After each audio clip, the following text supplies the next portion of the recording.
یہ جو مخصوص قوتیں ہیں جو چاہتی ہیں اس عدالت کو برباد کرنا، آپس میں ججز کو لڑوانا اور آپس میں بدمزگیاں پیدا کرنا اور آئین کو تباہ و برباد کرنا، یہ منہ اس بات کی ہے، ورنہ کوئی جواز نہیں بنتا جب یہ معاملہ پینڈنگ ہے سپریم کورٹ کے سامنے کہ 26ویں ترمیم جائز ترمیم ہے کہ نہیں۔ اس کے ہوتے ہوئے آپ کس طرح سے مزید ججز کو سپریم کورٹ میں ڈالنے کی کوشش کر رہے ہیں اور سپریم کورٹ کو بھرنے کی کوشش کر رہے ہیں۔ وہ جو پیکا میں امینڈمنٹ لائی گئی ہے جو آج سینٹ میں پیش ہونے والی ہے، وہ واضح طور پر ایک غیر آئینی ہے۔ پہلی بات جو ہم کرنا چاہیں گے وہ یہ ہے کہ کل کانسٹیٹیوشنل بینچ نے جو پٹیشنز تھی 26ویں ترمیم کے خلاف جو ہم نے مختلف بار ایسوسیشن نے فائل کی تھی، ان پر نوٹس جاری کیا ہے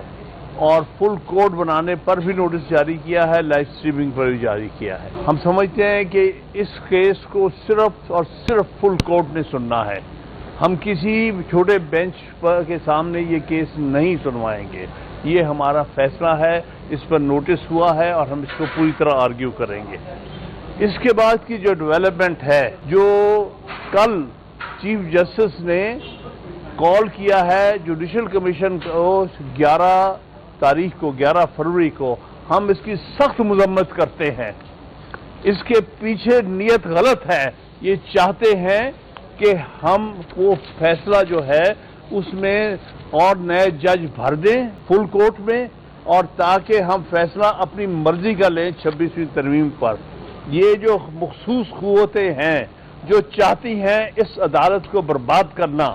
آپس میں ججز کو لڑوانا اور آپس میں بدمزگیاں پیدا کرنا اور آئین کو تباہ و برباد کرنا، یہ منہ اس بات کی ہے، ورنہ کوئی جواز نہیں بنتا جب یہ معاملہ پینڈنگ ہے سپریم کورٹ کے سامنے کہ 26ویں ترمیم جائز ترمیم ہے کہ نہیں۔ اس کے ہوتے ہوئے آپ کس طرح سے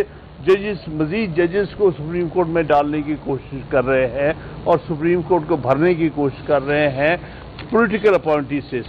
سیاسی سوچ کے رکھنے والوں سے، یا کم از کم فیوریٹ سے، تاکہ وہ اپنی مرضی کے فیصلہ لے سکیں۔ ہم اس چیز کو سخت کنڈیم کرتے ہیں اور ہم مطالبہ کرتے ہیں کہ 11 تاریخ کے لیے جو آپ نے جوڈیشل کمیشن کو بلایا ہے، اس کو فی الفور جو ہے منسوخ کیا جائے۔ کوئی ابھی اپائنٹمنٹ سپریم کورٹ میں نہیں ہونی چاہیے جب تک کہ 26ویں ترمیم کا فیصلہ پوری کورٹ بیٹھ کے نہیں کرتی۔ پہلی یہ بات ہم نے عرض کرنی تھی۔ دوسرا معاملہ جو ہے وہ ہم کنڈیم کرنا چاہتے ہیں کہ جو انہوں نے نیشنل اسمبلی سے پیکا میں آپ کی سالیڈیرٹی میں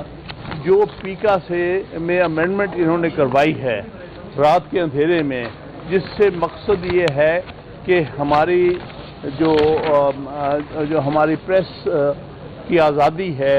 ہماری آزادی گفتار، اور ہمارے جو صحافی بھائی جو کہ ایک بہت بڑا قومی فریضہ ادا کرتے ہیں فری اپنی انڈیپینڈنس اور فری پریس کے ذریعے، اس کو دبایا جائے، ان کی زباں بندی کی جائے، اور وہ جو پیکا میں امینڈمنٹ لائی گئی ہے جو آج سینٹ میں پیش ہونے والی ہے، وہ واضح طور پر ایک غیر آئینی ہے۔ آئین جو ہے freedom of press, freedom of speech, اور اس کی اجازت دیتا ہے، اور اس کو دبانے کے لیے اور ختم کرنے کے لیے یا اس پر پوری طرح سے کنٹرول کرنے کے لیے پریس پر، میڈیا پر یہ امینڈمنٹ لائی جا رہی ہے۔ ہم وکلا، پاکستان بھر کے وکلا اپنی صحافی برادری کے ساتھ کھڑے ہیں اس کے اوپر۔ ہم پہلے رجسٹ کریں گے سینٹ کے اندر، اور اگر وہاں نہیں بھی ہوتا اور یہ لوگ زبردستی بلڈوز کر جاتے ہیں تو پھر ہم عدالتوں کے ساتھ آپ کے ساتھ کھڑے ہوں گے اور ہر طرح سے ہم آپ کا ساتھ دیں گے، اور ہم اس ایفرٹ کی بھی کنڈیمنیشن کرتی ہیں جو پیکا کے امینڈمنٹ کے ذریعے صحافت کے خلاف انہوں نے کام شروع کیا ہے۔ Pakistan federal union of journalist نے اعلان کر دیا پیکا کے خلاف، اور آج سے باقاعدہ ملک بھر میں تحریک کا آغاز کر رہے ہیں، اس میں آپ کیا کہیں گے؟ ہم بالکل وکلا سارے پاکستان میں، جیسے لطیف کھوسہ صاحب نے کہا ہے، ہم پوری طرح سے اپنے صحافی بھائیوں کے ساتھ ہیں۔ کیونکہ ان کے ساتھ بہت بڑی زیادتی بلکہ قوم کے ساتھ ہو رہی ہے. صحافیوں کے ذاتی تو معاملہ نہیں ہے. ہر شخص کا فرض کا رائٹ ہے پاکستان کے ہر شہری کا کہ اس کو درست انفارمیشن پرووائڈ کی جائے، اور آپ اس کا یہ حق اسے چھین رہے ہیں. لہذا ہم بکلا پاکستان بھر کے آپ کے ساتھ. جی ہم ہر طرح سے ہر ایونیو پر آپ کا ساتھ دیں گے، چاہے وہ پارلیمنٹ میں جس حد تک ہم کر سکیں گے، اور ہم عدلیہ کے سامنے اور ایون سول سوسائٹی کو بھی ساتھ لے کے آپ کے ساتھ کھڑے رہیں. آپ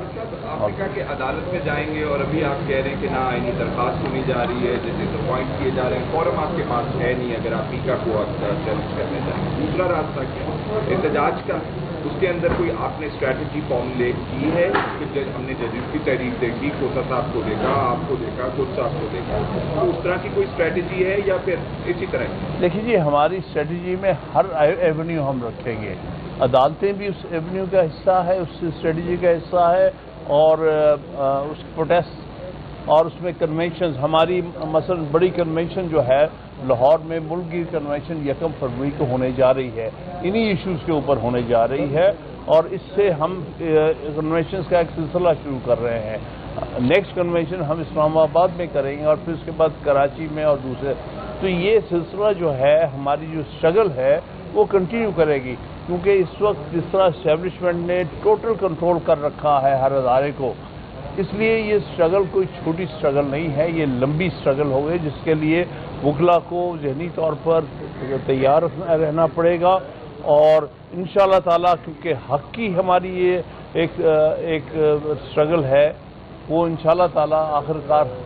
فتح ہماری ہوگی اور آپ لوگوں کی ہوگی پیکا والے معاملے میں.